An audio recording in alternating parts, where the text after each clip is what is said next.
Good morning, and welcome to an episode of Dualistic Unity Raw. And I just wanted to stop this one right at the beginning and take a moment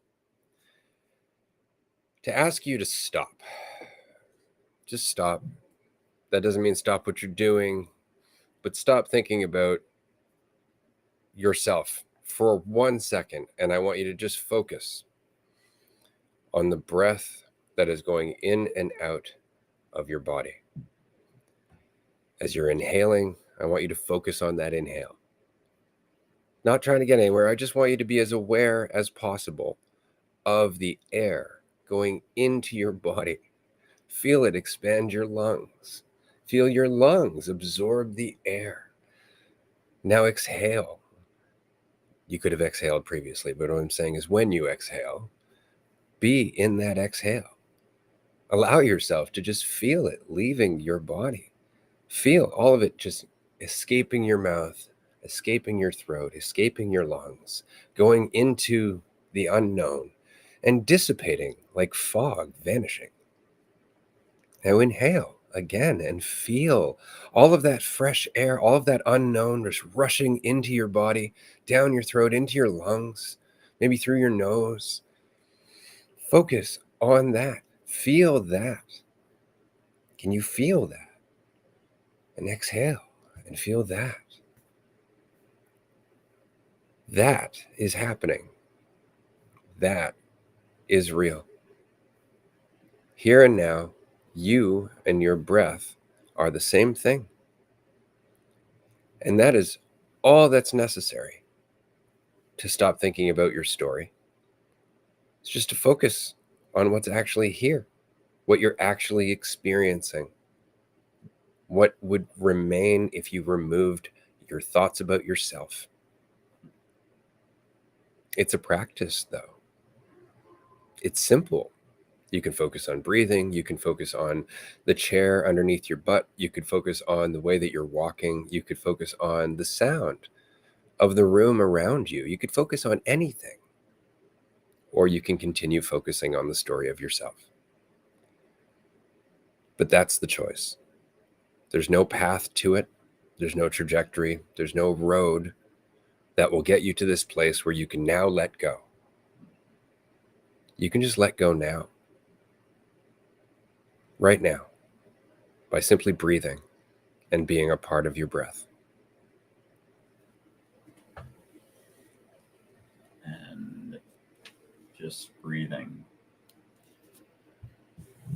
and feeling that breath can really settle you in to what you're doing and what's actually happening right now. Because I've been spinning around for a little bit. Been in New York for a little while, and admittedly I was just uncomfortable with getting out of my comfort zone with shifts and changes in my life, different perceptions of myself. And yeah, I've been getting caught up in many different perceptions myself, and fearing certain ones for sure. And it's interesting trying to find words sometimes for things, but I'm now back in Nanaimo. And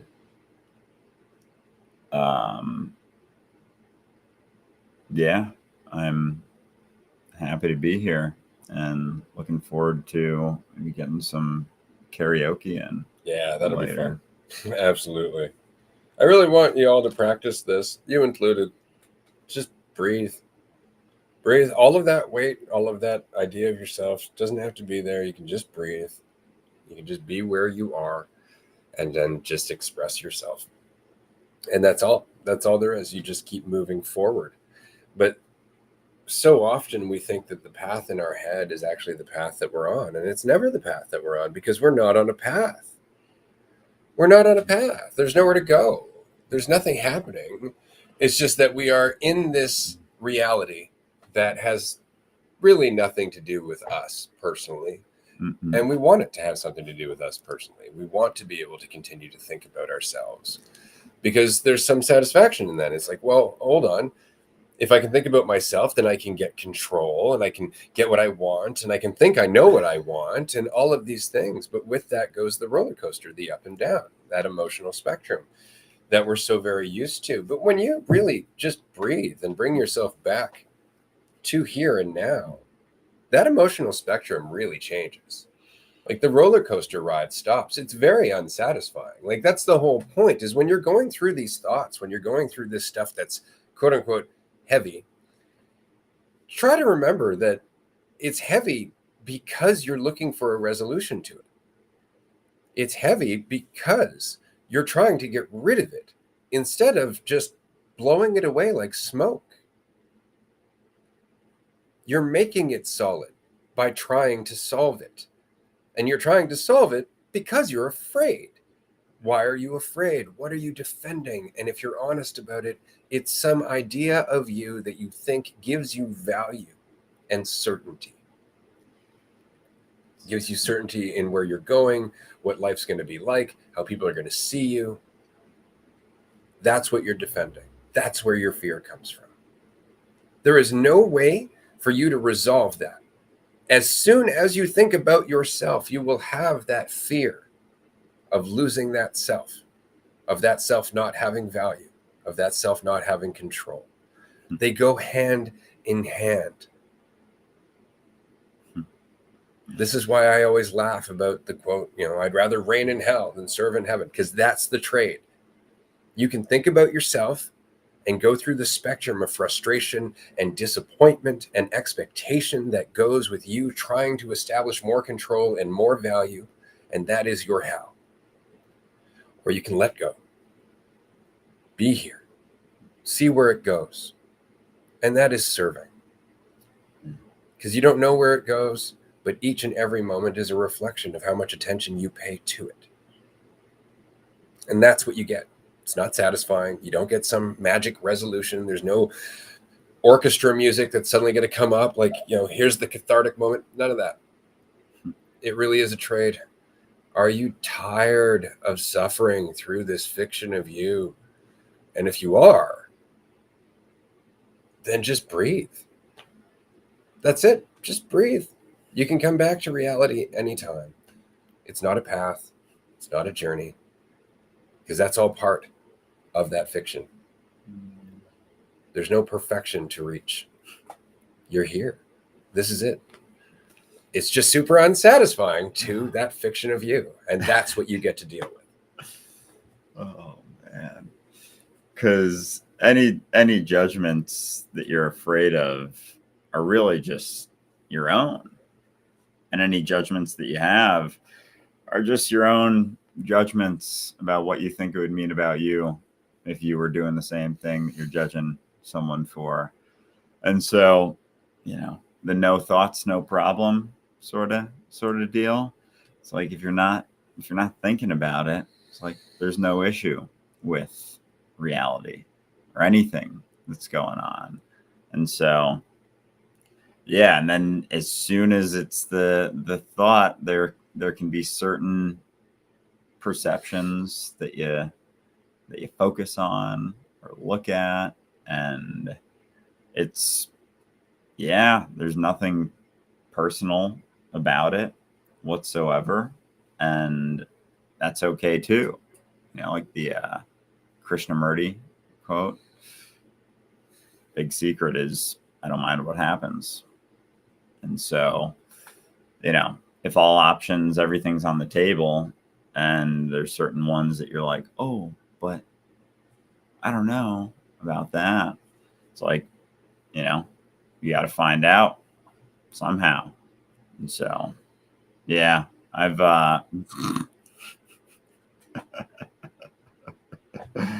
oh, goodness gracious. I've had a fear of being gay for a while, and I think it's deep seated in religion, and yeah, like going through Catholicism, Catholic school, like, even people in my lives having a lot of judgment about it. It was something I was always, so afraid of that it was like, oh yeah, no, definitely straight.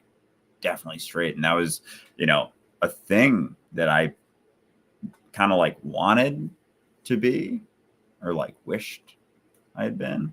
And I don't know, I don't know, one side or the other. But yeah. Well, and that's just it. And you don't need to, but that's the kind of the point, is that like growing up, there's always this background echo of, if you don't act quote unquote in a certain way as a man, then you must be gay.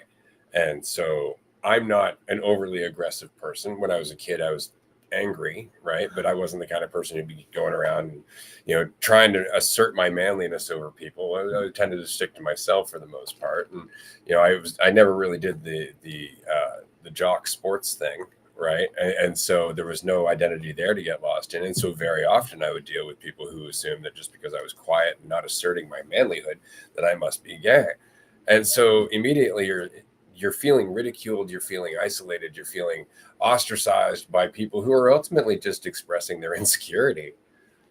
And that's the thing. You're like, it's kind of like when we're growing up, you're like, oh, I don't want my friends to judge me. It's like, if they're judging you, they're not really your friend. And the same is true. It's like, I don't want these people to think that I'm gay. It's like, yeah, but they're all kind of assholes. Like that's kind of the point, is you're trying to live up to the public approval of people who are insecure and childish.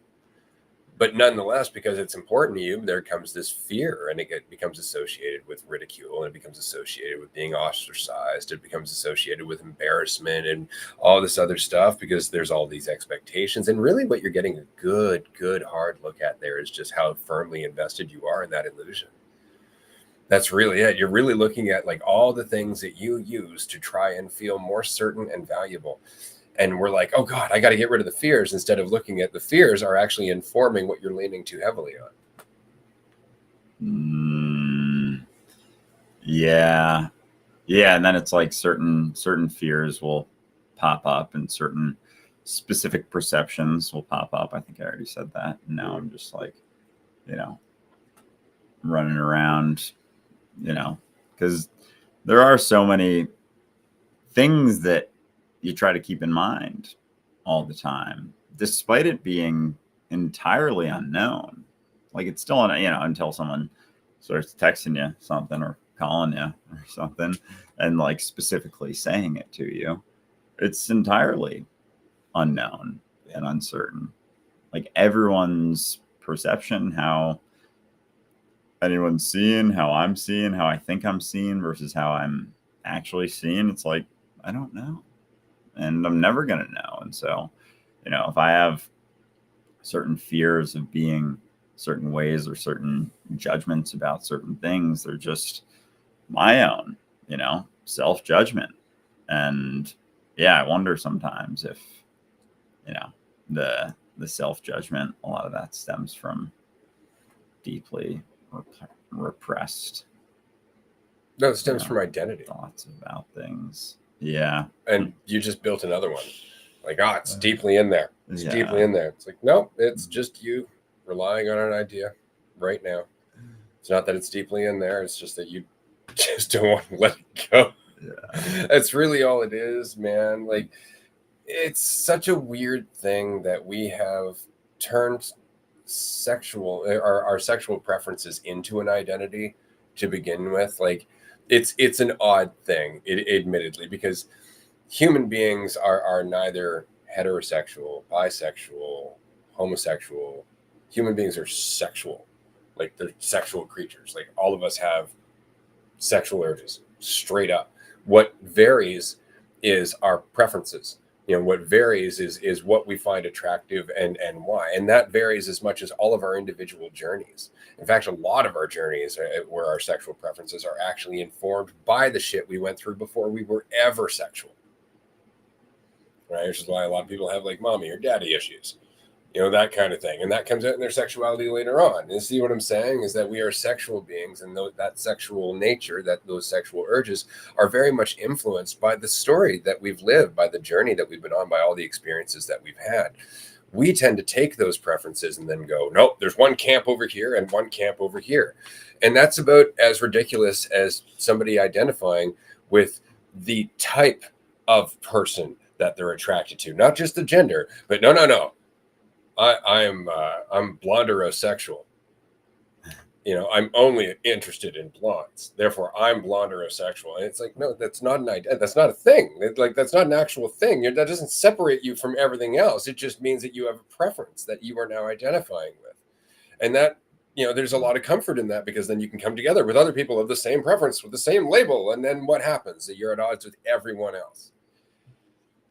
And so, as always, it just comes down to the recognition that we are sexual beings because we have the ability to have sex. Everything else is preference and our need to make it into an identity, instead of just living our life, just living your life. Like, you don't have to define yourself as heterosexual or homosexual to go through your life and only be attracted to one side or the other. It doesn't have to say anything about yourself. You don't have to define yourself at all. That doesn't take away from your ability to have those relationships. It doesn't take away from your ability to enjoy yourself or to be in the reality of that relationship. But it takes away the need to live up to some fucking standard, to live up to some expectation, to live up to some idea, which means takes away the need to defend that idea, which puts you in a conflict with everyone else. Right. And it's always just that conflict. It's always just conflict with yourself, just dealing with your own judgment, making it about me. Yeah. Just doing that. And so, yeah, that's really all it is, all it ever is. And so anyone's connection to that, to their own story, is just making their own assumptions and dealing with that weight. And that's not something that they have to do either, And so it's really our own individual journeys that we're on, our own thoughts about what something is, or who someone is, or what they've done, or whether it was right or wrong. Like, all of our thoughts about those things, about anyone, including ourselves, are just our own. That's our own journey to go on, each of us. But, it's every journey has its crossover. And, sometimes certain ripples may have more crossover. And so, yeah, you just keep going through everything in your life and try and keep paying as much attention as you possibly can, and realize that all the stuff you're thinking about is just your own, no thought, no problem. It's all just a need for control and a need to identify. Again, that's really what it is, but if you look at reality itself, reality, as much as it's dualistic, it's not, what's the word I'm looking for? Polaristic? No, I don't think that's it.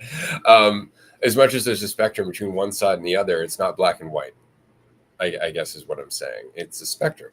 It's not, one side versus the other. There's a spectrum of gray area. That's really all everything is. Mm-hmm. And so it doesn't just apply to, sexuality. It applies to, our tastes and preferences for smell and food and everything else. Like, you can't just go like, yep, I like Mexican food and only Mexican food. And yet some people would, they'd identify that way.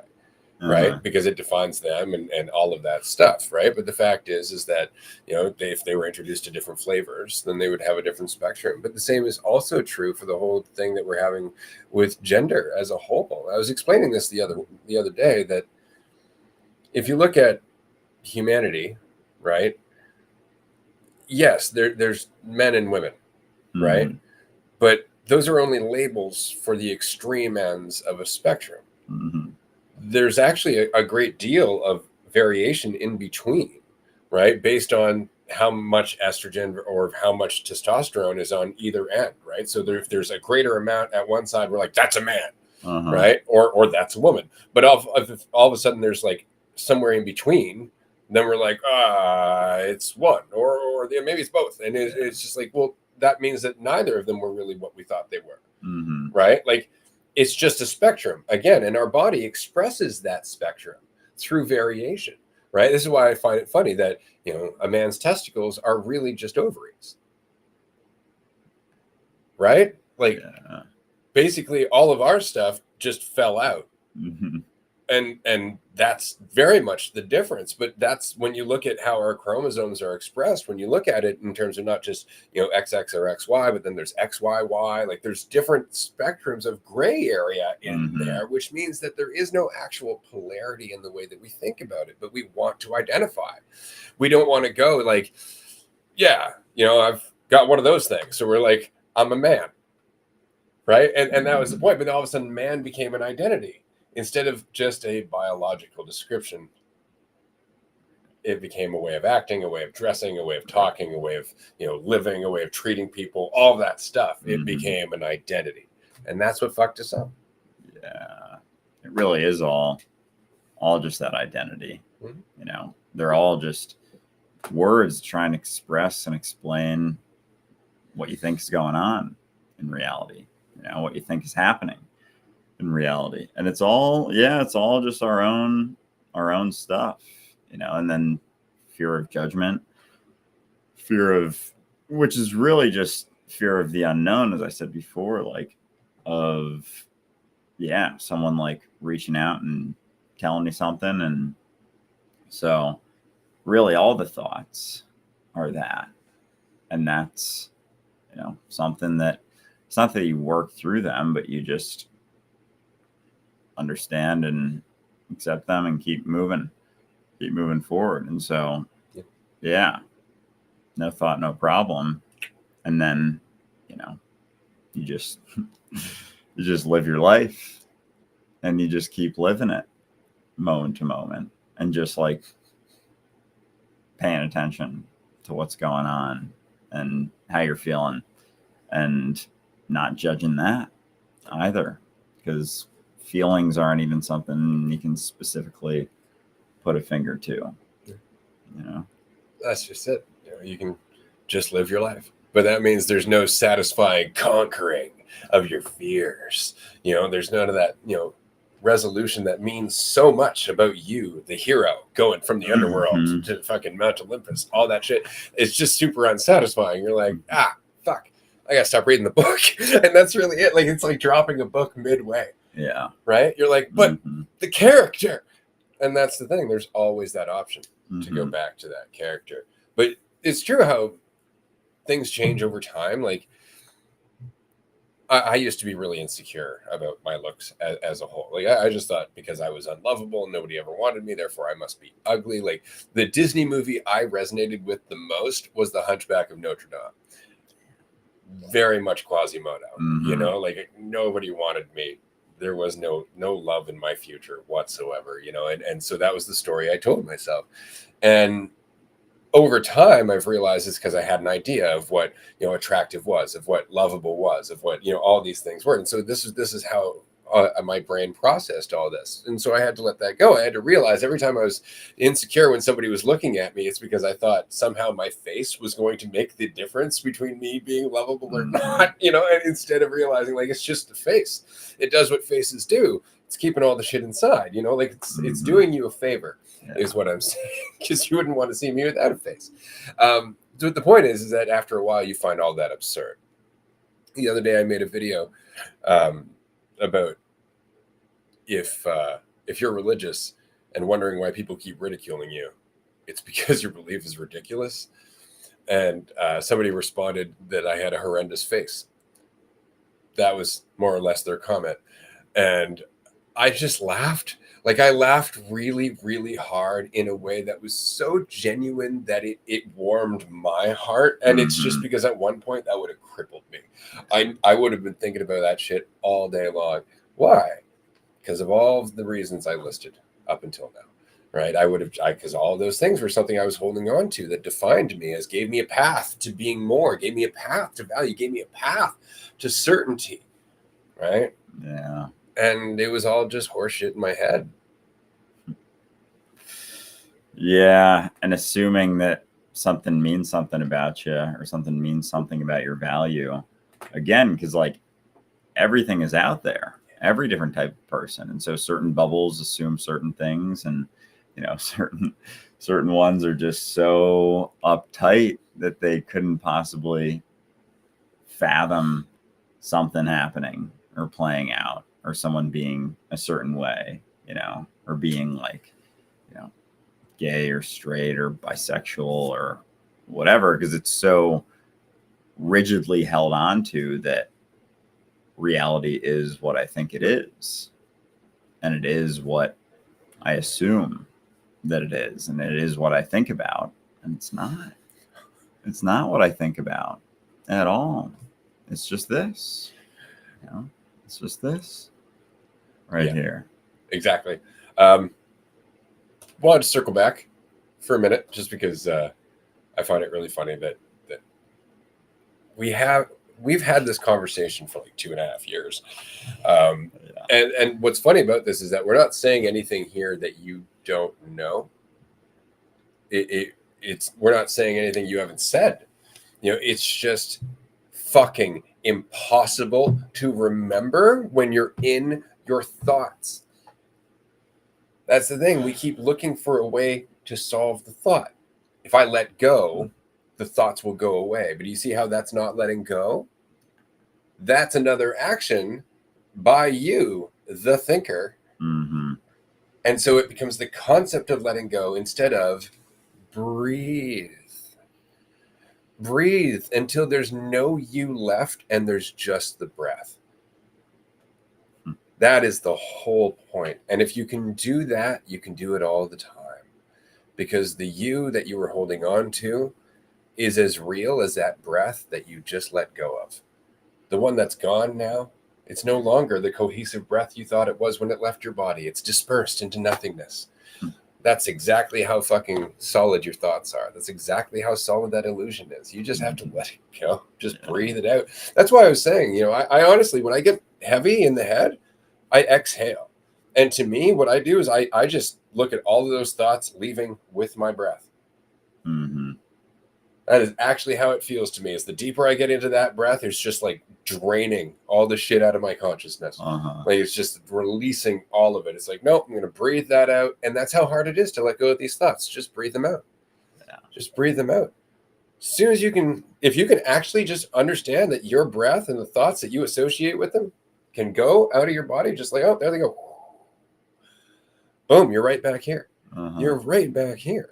But there's no end to the journey. There's no mystical fucking Shangri-La to get to where you're like, and now I'll never get into the shit again. No, you will. You possibly will, because you've been doing it a long time. Mm-hmm. Just don't think about that. Just go, oh, fuck a minute. Breathe. Yeah. Yeah. Yeah. Because like, you go through your life assuming certain things about certain other things, and it's all just stuff in your head. And then there's certain ways that you judge yourself that you want to hold on to, and just assumptions about yourself and what you think you are, what you wished you were, what you wanted to be, despite not really feeling that way at all deep down, and so sometimes you do realize that maybe you're gay, you never know.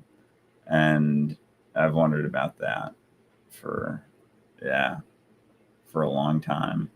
I think that's maybe what led to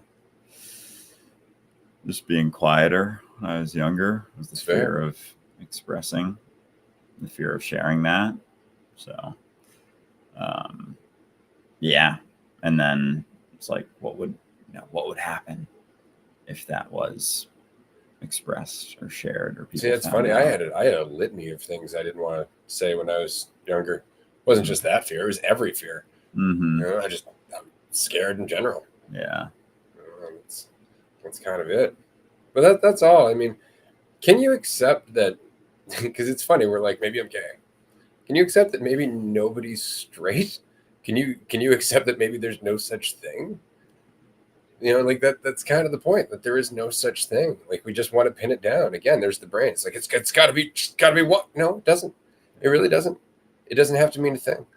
You know, your preference does not have to become a prison. You know, it does not have to become self-defining. That doesn't mean you can't, go and live by those preferences, but to define yourself by them, there's no point. Like, what is the payoff there? And I mean that sincerely. You know, what is the payoff in defining yourself one way or another, outside of the fact that when you leave the house now, you have something you have to live up to instead of your life that you can be informed by? You know, like, that's kind of the whole point, is that if you spend your life trying desperately to cling to one side or the other, you're always going to live in a state of fear. You're always going to live in a state of doubt. You're always going to live in a state of worry and confusion, because you're never one thing. You're never on one side of it. They're all just thoughts. They're fiction. Like I said, it doesn't exist. It doesn't exist in the way that we want to think it does. We just desperately want to think about ourselves. Whenever you want to start a sentence with, I am, and then fill in the blank, just don't. Just don't. Save yourself a world of fucking misery and just accept the uncertainty that you are not whatever it is you were going to finish that fucking sentence with. You're not. Can you deal with that? Can you live with that? Can you just move forward with your life? Can you? Because that's the point, is that you can move forward with your life thinking about all this stupid shit that you are never going to be, or not, and actually move forward and take advantage of each and every moment that you live in. Or you can dwell on yourself. But it's that. Or you can dwell on yourself. You can sit in your room, not having any life experience whatsoever, thinking your way to some idea of yourself that's never going to make you fucking happy. And then when it all falls apart over the long term, you're going to do it again with a different idea. It's going to be the same goddamn cycle over and over and over again, desperately trying to find some certainty as to who you are and what the path to happiness is, so that way you know what everybody thinks about you, blah, blah, blah. It's the same shit, and it'll always end up with the same goddamn conflict. You'll always end up right back here where you are with no certainty about what that is or where you're going. That's the reality. So save yourself the fucking time. That's really it. But nobody can tell you to do that. It's not something you should do. Are you tired yet? Are you tired of thinking about yourself? Are you tired of suffering? Are you tired of wondering who you are, what your purpose is, what people think about you, where you're going, what it means about you, where you've come from, what that means about you? Are you tired? That's the only real fucking question here. Are you tired? Because if you are, you can stop. But that's the only way you're going to stop. The only way you're going to stop is to be genuinely tired of it. But that means to be willing enough to have a moment of self-honesty where you go, yeah, fuck, this sucks. This isn't fun. And that's what it is. Can you acknowledge that the mentality that you've invested in for so very long is actually just a fucking shit show? Or are you going to continue to go, but I put so much time and energy into it? Are you going to do that just because you've done it for so long? Because you can do that forever, and all that's going to happen is you're going to die fucking miserable. Yeah. That's the only place it's going to get you. And, you think about certain things and you start thinking about more stuff. It's like thinking about different perceptions and, how things may play out, in the future, in reality, like despite having no control of that whatsoever. Like, my response is my response, your response is your response. And it's not on anyone else to, try to control or to be able to control or assume that they could control or to blame anyone else for a response to something happening or playing out. Like, it's always just what it is. It's always what it is. And anything beyond that is just your assumption, your opinion, your thoughts about what it is. And yeah, it's like there's certain sort of right ways to live that we assume that a lot of people believe. And so it must be more so the case. But it isn't.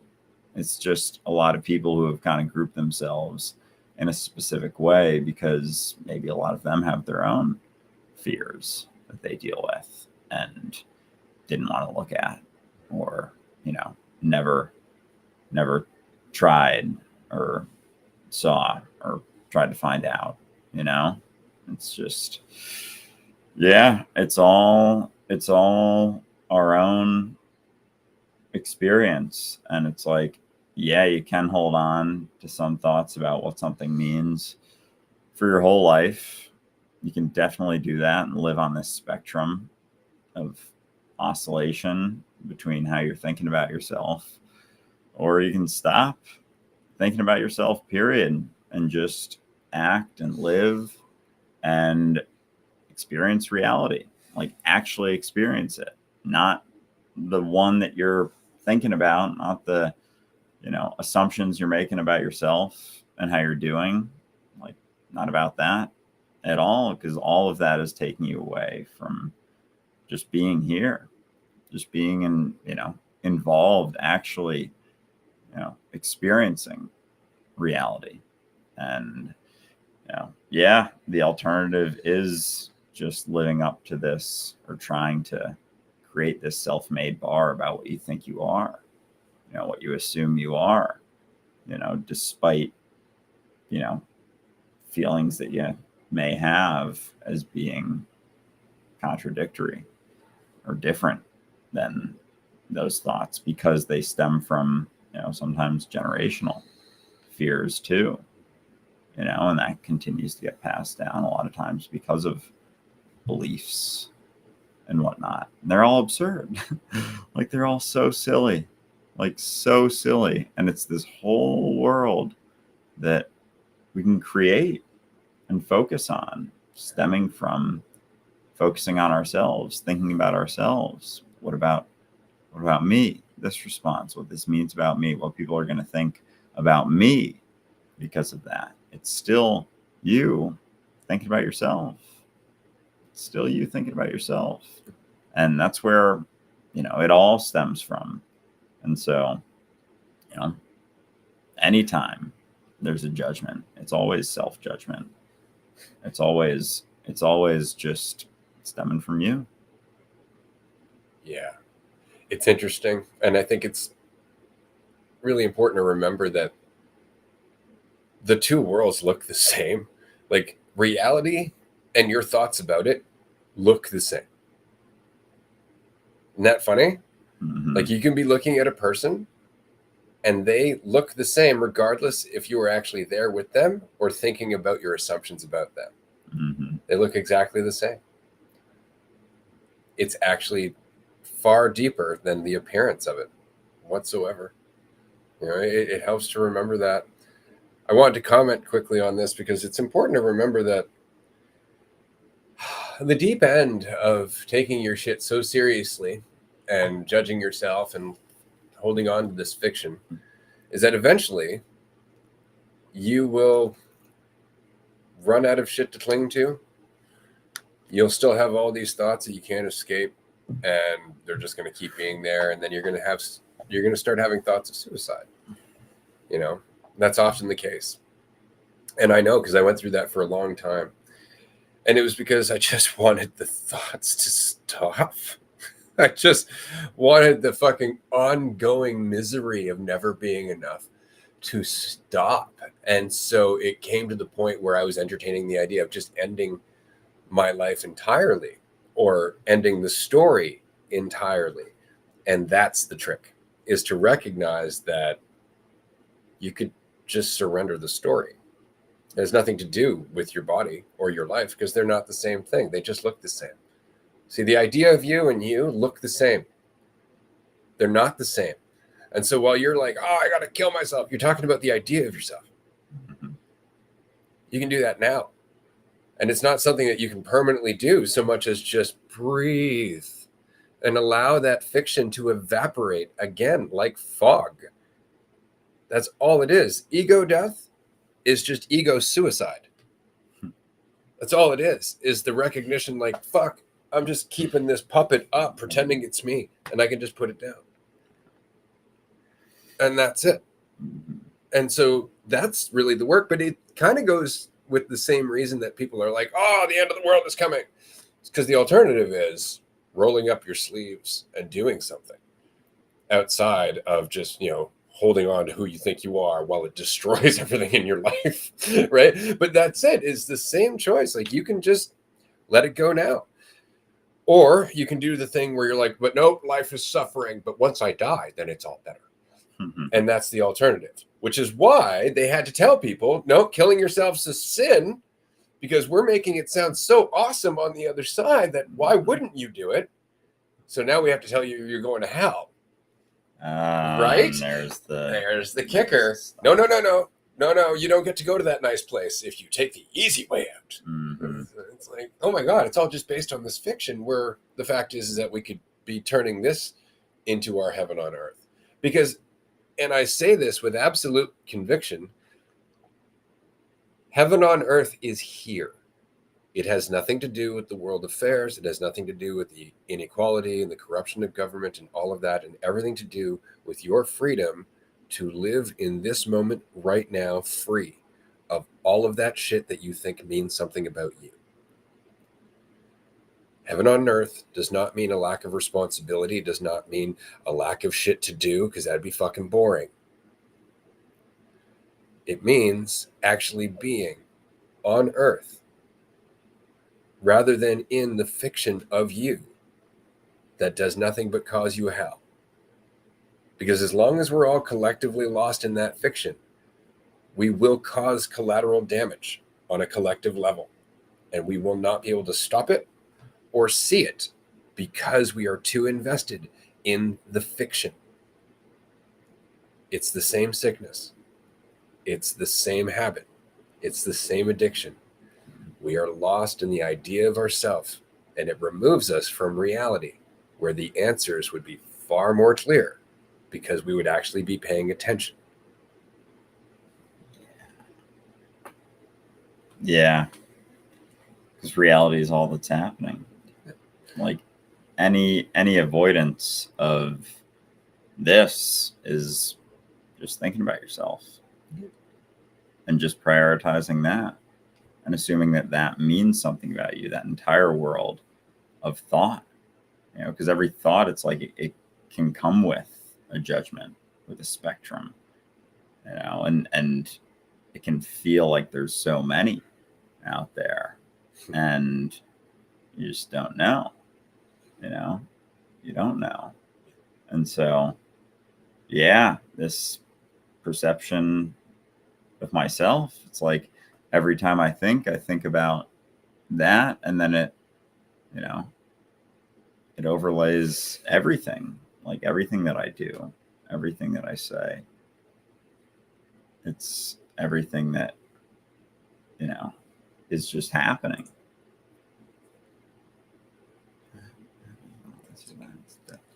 Nice one, Marie. Oh, yeah. Somebody just wrote a quote from Jim Carrey: "Heaven is not this or that; it's the depth of this moment." Pretty much, and that's exactly the point. Is that we all start to sound very similar as we get out of our story. There's a reason. It's because we're all the same awareness. It's all the same experience. Like we are all reality, lost in a story of individuality. We are all the same thing, lost in the perception that we are separate and in control. And as I said, it's so tricky because the two realities look the same. See, you could go out of your house, go to your work, meet somebody, be pursuing your trajectory, your desires, your needs, and suffering accordingly, and still playing your part that you would be playing if you weren't doing all that. See, I can go to work and make it all about me and have a terrible day, or I can go to work and just go through the day. Work gets done regardless. See what I'm saying? Mm-hmm. Huh. So the two worlds, again, they look the same.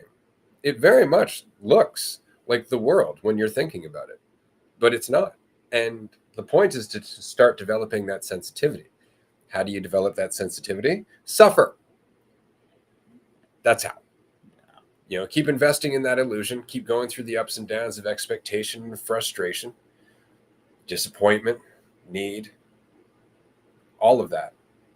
And what you'll start to recognize if you're watching isn't, oh my God, I'm suffering, I need to solve this, but oh my God, I'm suffering, I've invested in something that I don't need to.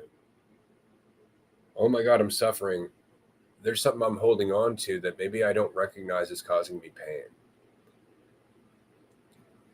We're always informing ourselves, but we're so busy trying to escape the feeling that we don't actually look at it and go, well, that's funny, because that wouldn't be there unless I was taking something else seriously. And that's a chance for self-honesty. That's a chance for that self-reflection. But, and I can't express this enough, keep it light. Keep it light, because wanting it to be heavy or pretending all of this is a heavy journey is really just a way of holding on to it. If it's heavy, you can't just put it down. You understand? If it's something that's arduous, if it's like this ongoing process, it can't just stop now. It's just more of an excuse. I used to do the same thing all the time. I used to go, well, it's difficult to just stop judging myself. No, it's not. It takes more effort to judge yourself. You just don't want to stop.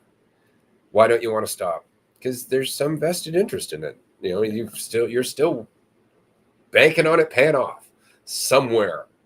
And that's all it is. And so all you can do when it pops up is go, yeah, all right, but I've done that. Let's see what else is there. And that's it. Like there are things that happen all the time where, well, a perfect example. So we have a contact down in the States that may end up working with us in a business sense. Mm-hmm. I was going to reach out to them to establish, when we were going to get together with them next, but I've been kind of busy. And so I asked somebody else who works with us to reach out on my behalf. Do you mind giving them a call? I'd really appreciate it. Yeah. They were surprised. They're like, really? And it's just because I tend to be the kind of person who just does the shit anyway, right? Mm-hmm. But that in itself was super challenging for me because I had to go, yeah, but I've always done it that way. Like I've always been the kind of person who's like, yeah, I'm good at phone calls. Fuck it, because it gives me more of a sense of control. On the other hand, what would happen if I didn't have to have that sense of control? What if I actually just went, maybe somebody else will do this in a way that I wouldn't, and just see where it goes. Mm-hmm. And that in itself requires me to stop trying to fucking define myself or become more valuable or establish an end result that's going to mean something about my life. Because what do I want to live? A life where I always have to be on the ball looking at all the scenarios, or a life where I can enjoy it as it happens? And that's the practice.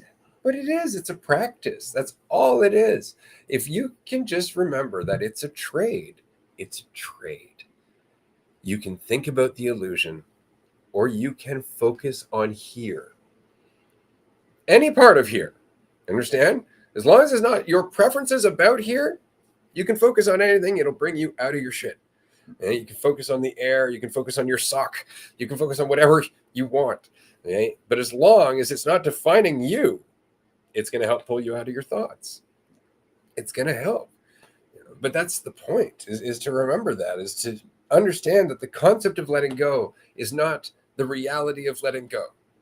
The concept of letting go is still on a trajectory to fucking heaven instead of just being, which is heaven. Yeah. And just being is all there really is. And as soon as you're here, it's like, you start seeing certain things or feeling certain ways and having thoughts about, how something may play out or be heard or understood or whatever. And it's all, it's all entirely unknown and uncertain. And you can just keep doing that if you want. and assuming that it's gonna get you somewhere, assuming that it's gonna give you some element of control, some element of a guarantee of something in the future, and so there's certain things where it's just like, oh, maybe that is in there, and you can just keep kind of wondering certain things and just holding on to some narrative, some story, some perception of yourself and how you want to be looked at or understood, or how you think you want to be looked at and understood. That's the important part. Like, if you think about it, we're like, I want to be looked at as this very closed-minded, superficial idea. You're like, do I really want to? Like, think about that. Like, I want to be looked at as a heterosexual male. It's like, by who? Other insecure people who need to define themselves thusly? That seems like a really narrow margin to be trying to earn the approval of. Right? Like, that's the whole point, is that we think it's going to do something that it's not. That's the whole point of thought. Thought's like, I will offer you the world. Instead, it puts you in a box and paints it to look like the world. Right? Like, that's the whole point. It never does what we think it's going to do.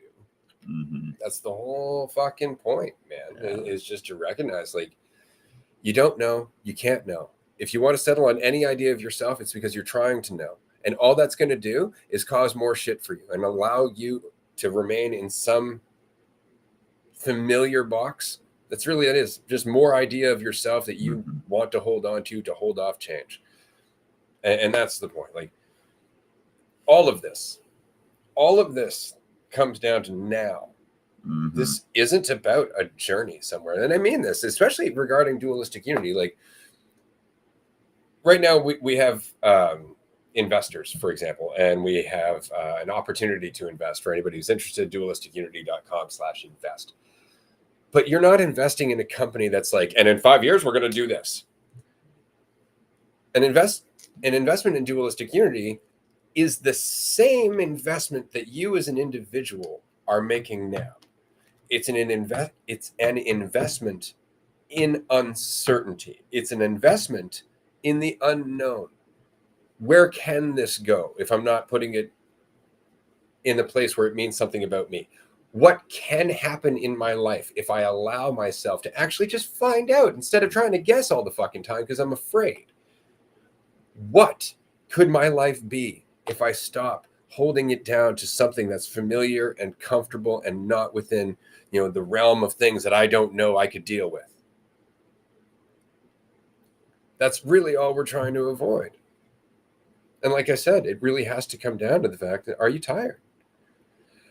Are you fucking tired of the weight that you know so well? And if you are you prepared to live without it? Because while you might be looking at it like, oh God, it's such a weight to bear, right? But to you, it's keeping you firmly locked in your idea of yourself. Like, it's a weight that you willingly hold on to because it keeps you connected to that ground that you don't want to let go of. And that's really it. And you can do it all the time. You can choose all the time. That said, I wanted to mention, because I think the reason that this comes up is because we have another mini retreat coming up on May 30th. And I want people to understand, you can come to these mini retreats with some journey that you want to deal with. You can come to the mini retreat with a story that you're like, oh, I don't know how to deal with this. It's causing so much pain. I got to resolve it, blah, blah, blah, blah, blah. You can do that. And many do. No problem whatsoever. Or you can come and just be here with me.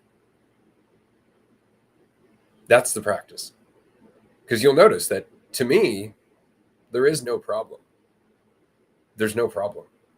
We're just here. You can bring a problem into it, and then we'll talk about it not being a problem. And then we'll end up back here. But you need to be able to recognize that living here in reality, while freeing, is not egotistically satisfying. There's no you to conquer the journey. There's no end to the journey. There's no goddamn journey. Mm-hmm. That's the point.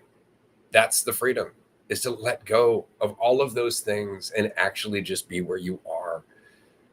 But that means you've got to stop trying to feel like more. That's it. You've got to stop trying to feel like anything and just feel. And practice that and cultivate that. Like I said, breathe. That's what meditation's supposed to be, but we forget what the fuck we're doing for the most part. Like, even when we're like, yeah, okay, I'm just going to focus on watching my thoughts, and we get all the benefit out of that, then we go back into our lives and we start thinking again. Meditation doesn't have to be a break from your thoughts. It can be an opportunity for you to cultivate a sense of the moment for the rest of your day. Mm-hmm. That's all it is. A chance to be like, okay, hold on. I just need to shed all this shit. All right. There's the moment. Aha. All right. I'm going to go back to my day. And then live it out. Yeah. It's not one of those things that only remains with your eyes closed. Yeah. It's a state of awareness. It's a choice to be here rather than in the thought. Yeah. Yeah. And having some idea of yourself that's possibly there, can possibly be there at all times. And so it's like, yeah, dropping that expectation to the floor, just being like, it's what it is. It's going to be out there, and you can think certain things about whatever you think I am, but it doesn't actually mean anything. It doesn't actually, it's not actually a guarantee. It's not actually a certainty. It's just that investment in that. And yeah, there's just been so many people that I, think about throughout my life, and their perception and their opinion, and, what would this person think, or what would that person think? It was a big thing for me for social media, just certain thoughts about certain people, judging in certain ways. And yeah, and it's like, that can happen for all my thoughts, all my desires, fears, worries, concerns. I can just keep focusing on those instead of just continuing on here and being here. And there's certain things that, you don't want to let go of, and, you're afraid to express, but it's only because what you think it'll mean about you. What you think it'll mean about what you think you are, which, yeah, trying to maintain some sense of, I know I'm this, I'm definitely this, definitely not that, definitely wouldn't, have that desire. And I definitely know what the world is and how to respond to it. Uh-huh. Right? Like, that's the whole thing. Like, yeah. And this is what the brain always does. Because, again, we're looking for a sense of control out of fear, right? Like, if you look at what people generally consider to be a mental disorder, for example, like agoraphobia, perfect example. Mm-hmm. It's all assumption. I'm safe in here. I'm not safe out there. Yeah. Isn't that funny? And it's all assumption based on what's out there versus what's in here. You're like, no, this is safe. It's like, no, it's not. There's still a bunch of shit that could happen in your home. Mm-hmm. And that's the thing. They could equally start thinking about all the things that could happen in their home. Then suddenly they're not safe anywhere. Mm-hmm. See? But because they're not safe outside, they've got to be safe in here, because the fucking brain loves to do that teeter-totter shit. Mm-hmm. It loves to go, oh, yeah, I'm going to sit on this side. Oh, shit, that side's going up. Why does it look so fucking big now? Mm-hmm. And that's how it works. Just like that. As soon as you lean on something heavy, the other side gets bigger. You're like, what the fuck? Mm-hmm. It's the point. It's just don't lean. Yeah.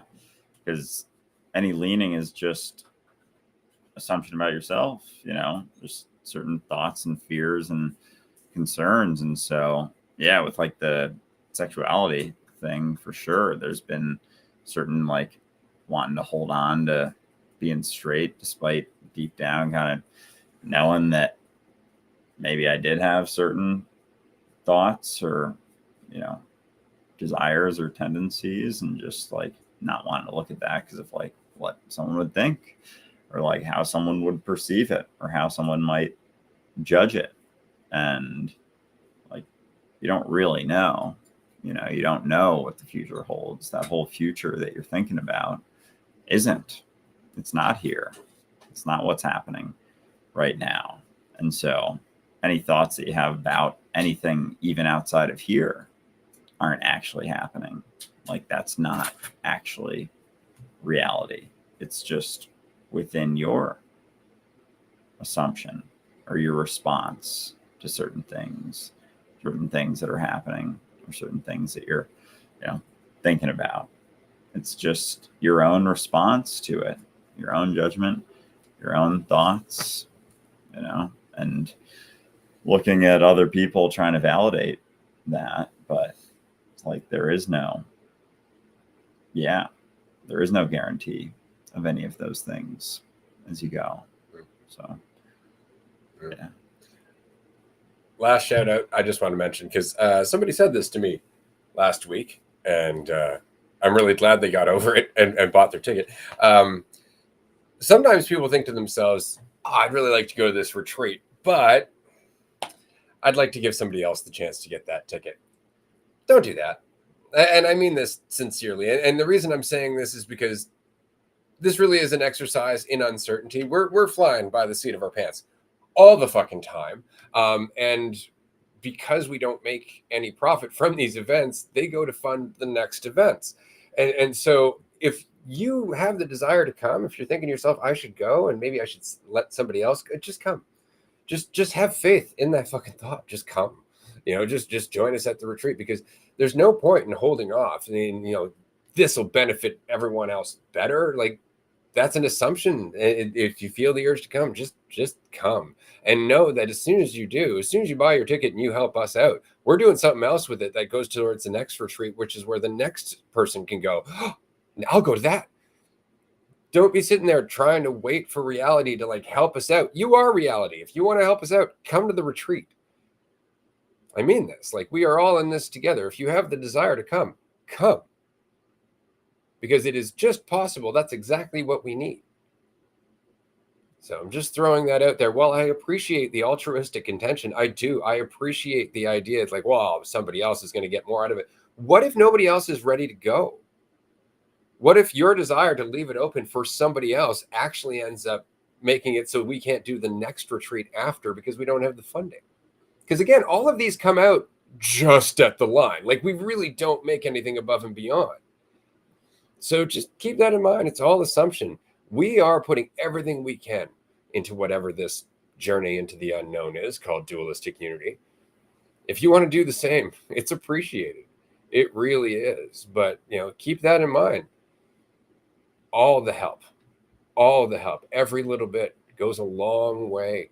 It really does. And it might just be exactly the thing you need and we need to have you at that retreat. Perhaps you're exactly what the people who are coming to the retreat really need.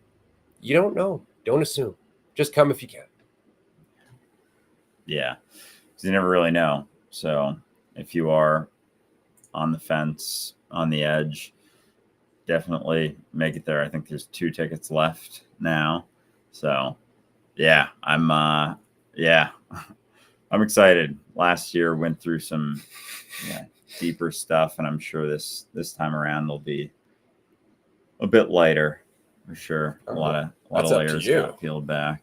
Yeah. See, that's the funny part about all this, is that it's up to us. If you want it to be heavy, it might just be because you don't understand how strong you are and you want to see. Yeah. Very true. Yeah. But all you're going to learn is that you can shuffle off the weight. That's all you're going to learn, is that you can put it down. So why bother? Right. Yeah. Yeah. Because you don't have to put the weight on. Even it doesn't have to be there.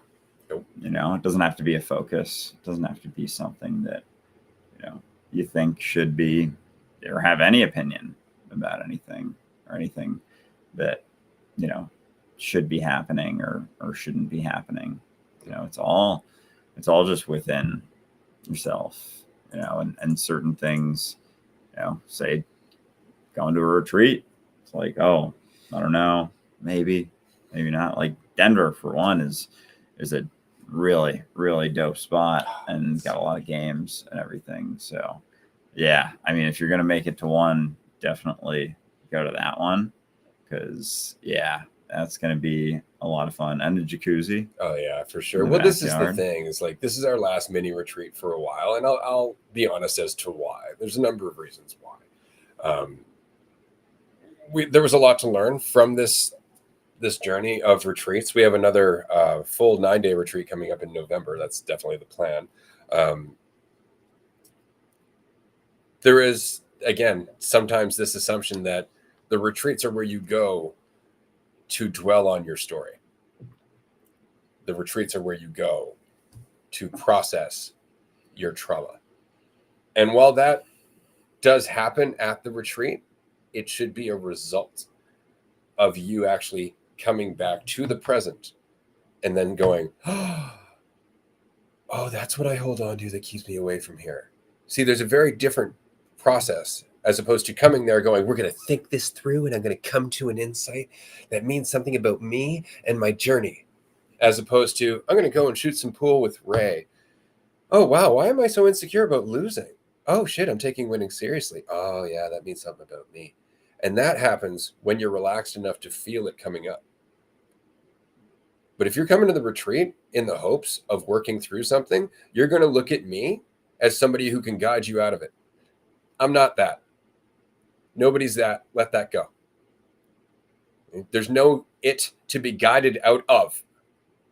That's just you wanting to think about yourself. Now you're a fucking student on the path to enlightenment. It's just more shit. So this is the reason that we're taking a brief hiatus from these mini retreats, to rethink them, to establish, what they are for people, as opposed to what they've been becoming to some degree. Not with everybody, but here and there, we have people who come and they're like, yeah, I'm going to come and I'm going to deal with my story, which is great. But the best way to deal with your story is to come into reality. And again, that doesn't mean you're not going to go through shit at the retreat. It's just a matter of priority. It's a matter of focus. What are you coming for? Are you coming to dwell more on the story, or are you coming to dip your toe in the water and actually feel the difference between life and the illusion in your head? So this one in Colorado, very much going to be the template for what the other retreats are going to be in terms of lightness. This does not have to be heavy. Making it heavy doesn't mean a goddamn thing about you. It just makes it heavy. So come practice not making it heavy. Yeah. Yeah, because it never means anything about you. You can assume that it does, but that's just the same sort of thing that you've been doing. The same dwelling on some, on some perception of yourself, some idea that, you're trying to control, trying to maintain, trying to have some guarantee over. It's like it's never going to be it, but you can certainly keep, dwelling on it and assuming that it does mean something about you or your value, as opposed to just being here and living and existing without so many thoughts about how you're doing in life. And so, yeah, the retreats absolutely are this opportunity to, just everyone let go of that, or the response to whatever reality is, whatever you think it is. It's not that. It's not that. But having some narrative about yourself is definitely going to reinforce that. That's for sure. Isn't it funny? We're caught up in a mentality that immediately makes us feel like less. And so we react by trying to feel like more, not recognizing that's the same mentality. So it's the very effort to feel like more that reinforces the fear of being less, which keeps us in the loop, instead of letting go of the idea that our value is measurable, that we can know the impact that we have, that how other people perceive us is a measure of truth. Yeah. We just don't want to let that go. We're just like, no, I have control. It's like, you don't, though. You don't. And as long as you're trying, it's because you feel like less. It's the only reason, and that is a part of the fiction that you're invested in. It's not something that you can fix by trying to be more. That just keeps you in it. It's like we're fighting fog. Yeah. Yeah. And it's like being a kid. It's like that sense of not having, like, being 4 or 5, 6 years old, not having thoughts about yourself so much. I mean, possibly did at some point, starts developing a bit here and there, but that experience of not assuming certain things about yourself, because it's all taught. It's all then taught. I mean, a lot of times at that age, you're going into religion and getting indoctrinated with that whole belief system. And so it starts young, building that. How am I doing? How am I doing now? How am I doing now? How is, am I adequately judging myself? And am I assuming that one thing means one thing and one thing means another? And no, it's like one side or the other doesn't mean anything about you. And that's the that's the bitch of it all, is it's not about me. And if you assume that it is, it's like you're going to think that everything is about you, and it's going to just be something that you continue to go throughout your entire life. And it has the potential, absolutely, to be something that you go through your entire life. And like, you can live an entire life like that, or you can just breathe and relax and just pay attention to, the floor on your feet. Somebody comments here, our need for control seems to be supreme. It's just because of that commitment to the idea of ourself that makes us feel separate. That's the idea. If I am what I think I am, I'm not connected to anything else. See, as soon as there's a me conceptually, I'm divided from everything. That immediately creates fear. That's where the need for control comes from, is that fear that doesn't exist unless I invest in the illusion of myself. That's the funniest part about it. Again, you can reign in hell or serve in heaven. The difference is how much you want to focus on how much you're in control and separate from everyone else. That's really it. The difference is to be in reality, not knowing, being as authentically yourself as you can be in the reality of uncertainty, and just moving forward. That's really it. We just want to know what the future holds. So we try to come up with an idea of ourselves that's going to limit the options. Think about how absurd that sounds. We want to know what the future holds. So we hold on to an idea that limits the choices we're going to make, because we have to now defend that idea. Do you see how all of a sudden uncertainty becomes a lot less scary, because we've actually cut off the majority of that field of view? Mm-hmm. That's it. That's why we do it.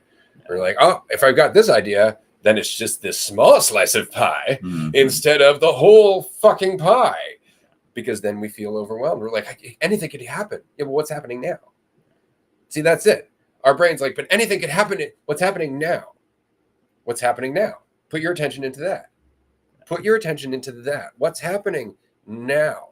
Not what does it mean about you later? Not what do other people think about you who aren't fucking there or exist in reality. What is happening now? And put your attention into that. And that is cultivating a sense of being yourself. Not thinking about it, just being there and trusting yourself to continue to make decisions as you move through life. Those decisions will inform you. That's all it is. But again, breathe. And I really can't recommend this enough, everyone. Breathe. Really put your attention into the most basic fucking thing you need to do to live. Breathe. Because it is far more important than the shit you think about yourself. Far more. All right. Sweet. Yeah, we're wrapping up here, but yeah, it's far more important, of course, what's actually happening. And way easier. Yeah. It's easier to breathe than try and solve your life. Yeah. Because as soon as you're trying to solve your life, you're creating a problem that's not there. Yeah. And a you that owns it, it's Mhm. fucking weird. Yeah. The whole thing is just, again, it's something to practice, and there are infinitely fine lines and paradoxes along the way. Like, you'll start to think that, I just need to let go, and that's going to fix my life. It's like, let go of that. Yeah. See, isn't that funny? The idea of letting go is not the reality of letting go. The reality of letting go has nothing to do with the path or getting anywhere. Yeah. That's something to keep in mind. Mm-hmm. Just breathe. The rest takes care of itself. Yeah. That said, it's the end of our episode for today. Andrew is back in Nanaimo, which means we're likely going to be doing some more weed reviews, cooking stuff in general. So keep an eye on our Instagram, and if you have any ideas for us, definitely let us know. But we're going to continue on Patreon in like 15 minutes for a tier 2 call, and then a tier 3 call. So if you'd like to join us, we would love to see you. But otherwise, have a great day.